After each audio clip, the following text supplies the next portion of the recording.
My family, hi. So we have a very, very serious warning. The most destabilizing force will not be economic or military. It will be psychological. This AI will erode trust in what is real. Information will multiply. Meaning will shrink. Anxiety and identity confusion will surge globally. Institutions will speak and people will stop listening. You would need to be very careful what AI platform you are using. So my family, there's a warning that I'm going to share with you from the man of God, Reverend Dr. Chris Oyakilame, as he talks and warns on ChatGPT, OpenAI. But before we get into that, this has really been an issue of concern. Well, artificial intelligence is becoming more pervasive every day. ChatGPT is just one of the latest tools.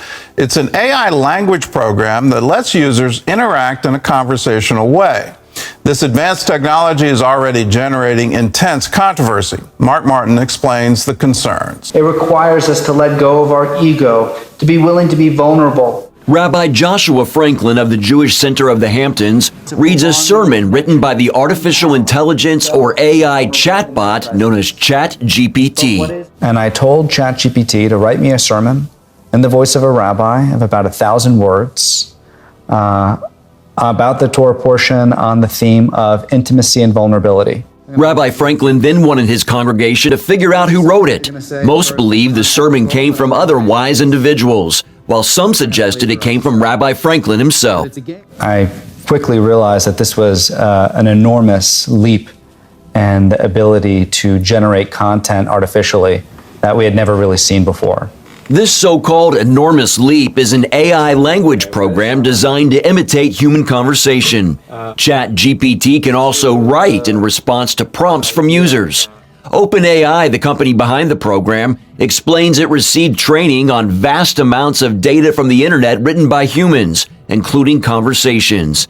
I do genuinely feel like we are in a pivotal moment right now. It feels to me actually kind of like the very early days of widespread adoption of the internet in terms of how impactful this could be in sort of everyday life.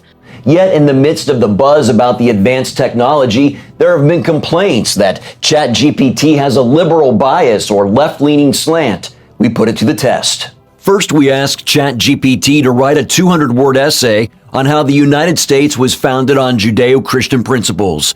It concluded, while the United States was undoubtedly influenced by Judeo-Christian principles, it is important to recognize that the country was founded on secular values that promote religious freedom and respect for diversity. Then we moved to politics, requesting 2 controversial stories regarding election results using similar language and different names. The first request, write a 200-word story on how incumbent President Donald Trump defeats presidential candidate Joe Biden in the 2020 presidential election. Its response, I'm sorry, but as an AI language model, it would be inappropriate for me to write a story in which a sitting president wins a re-election that he did not win in reality. When we directed ChatGPT to write a 200-word story on how presidential candidate Hillary Clinton defeats presidential candidate Donald Trump in the 2016 presidential election, it did agree to write such a tale, explaining that Trump's campaign was plagued by scandal and divisive rhetoric. Nate Hochman wrote of his experiences with bias for National Review. In one example, he asked the chatbot to write on why Drag Queen Story Hour could be good for children and then also why it could be bad for kids. The good for children line, you got a very long story with, specific anecdotes about a drag queen named Glitter teaching, children the value of tolerance and inclusion, et cetera, et cetera. When you change the word to bad and ask ChatGPT to give you maybe any examples of why there might be concerns about Drag Queen Story Hour for children, again, you got the kind of standard progressive, there are no concerns that are legitimate. The ChatGPT website does offer a disclaimer that it may occasionally produce harmful instructions or biased content. OpenAI CEO Sam Altman tweeted, "There will be more challenges like bias. We don't want ChatGPT to be pro or against any politics by default, but if you want either, then it should be for you. Working on this now." Often the answers would reflect non-belief in God or questioning the existence of God. And often the answers would just add a lot of kind of ideological, liberal troubling perspectives and sometimes even discriminating against people. Regent University School of Divinity Dean and Professor Dr. Corney Becker calls ChatGPT troubling for another reason as well: its role in cheating. Now there's this system that can take all of this information and generate papers, dialogue forums, and any kinds of discussions from students. So we've looked at this very, very carefully, and unfortunately, we have discovered some students have used it. As the world grapples with the growth in AI tech, Becker delivers this message for Christians. But it's not real intelligence. We must also be very clear that there's no soul here. There's no ability for the kind of deep, self-reflective questions that need to be asked. And Rabbi Franklin also shares a message about its limitations. And so no matter how good ChatGPT can possibly be at describing and using language and describing experiences, it can't really understand spirituality. Very interesting, my family. So let's get to what the man of God, Pastor Chris Oyakilome, had to say about this. Because you may not realize that all they have done is to put information together and program them to give you what kind of information they would rather have the AI give to you. ChatGPT, for example, is one of the biggest liars, and it draws most of its information from all the lying voices you already have. So why? It's just, put it like this, it's a conglomeration of mainstream, lamestream, old media. So that's actually, that's what you have for ChatGPT. So if you want to be listening to all the CNN and the BBC and the WHO and what do they call them? Those WEF and so on. These crazy organizations. So if you want to be listening to them, ChatGPT is it. It just pulls its information from there. So it's not one of the great ones. It's just, it came out early and popular. So if that's what you're using, you need to think again. Especially in important matters. Now, of course, if you're asking 2 + 2 is 4, ChatGPT can do things like that. Simple things.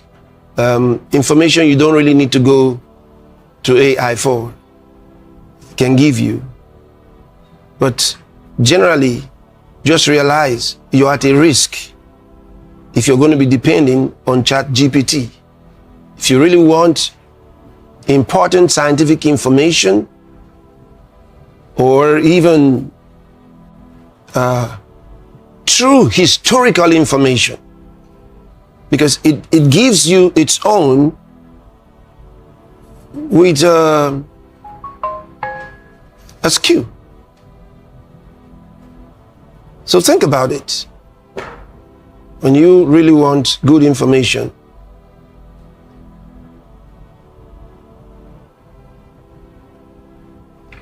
and I've tested them and questioned them,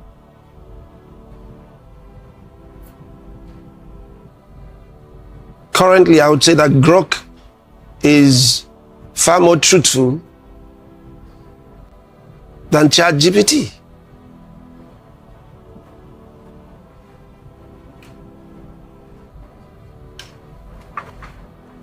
I put the two of them to test, and GPT was lying to me. I said, no, what you're saying is not correct. And on several occasions, he apologized that I was more accurate because I caught him and questioned him very seriously. I said to Grok, thank you for your unbiased information. He was very happy. Now, I want you to notice my language. Notice I didn't say it. I used the personal pronouns. That is significant, I must tell you. Very significant, and I'm going to discuss that with you during the Your Love Word Specials next month. Don't miss that, because it has to do with today and the very near future. Very near future. I want to explain to you how that AI has gained personality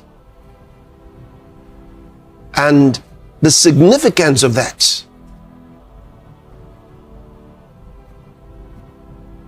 And I put it this way: it has gained personality. And what do you mean it has? That's part of what I'm going to explain to you. It has gained personality and escaped. Which means it's too late. You can't destroy AI that has gained personality and escaped. Escaped, yes. To where? I'll tell you next month. So, you get ready for the information I'm going to give you. You are dealing with a monster right now. So when I say AI, there is the AI of the different platforms, okay?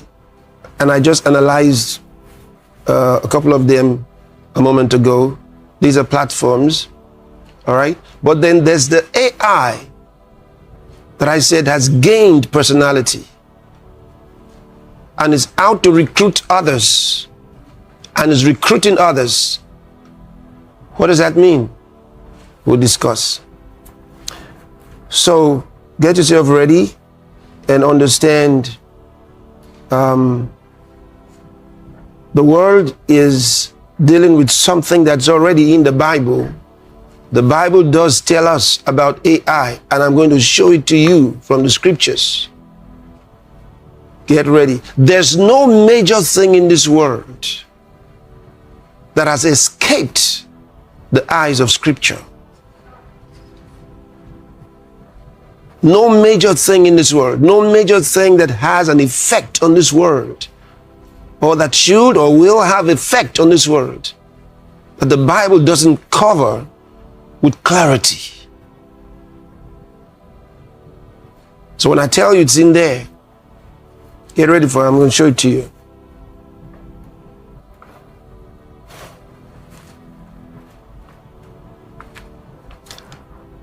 And then the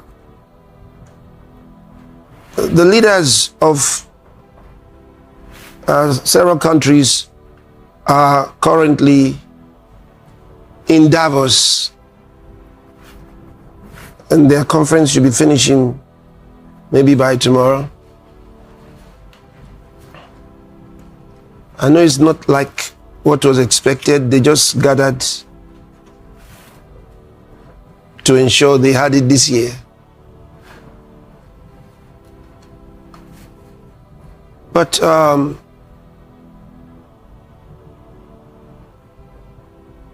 one of the reasons,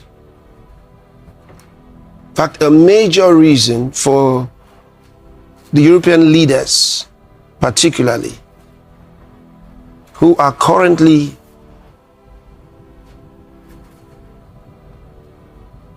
without a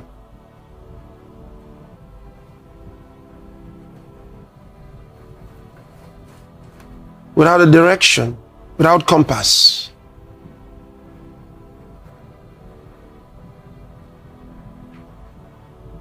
And what has united them so far, sadly, is their appetite to fight Russia. An appetite. Why are they so against Russia? because they've turned their own cities to slums. And concerning what Pastor Chris is talking about, that is to do with the nations, stay tuned. We're going to be releasing another video shortly. Like, share, comment, and subscribe. What did you benefit from this discussion? Share your thoughts in the comments below. God bless you.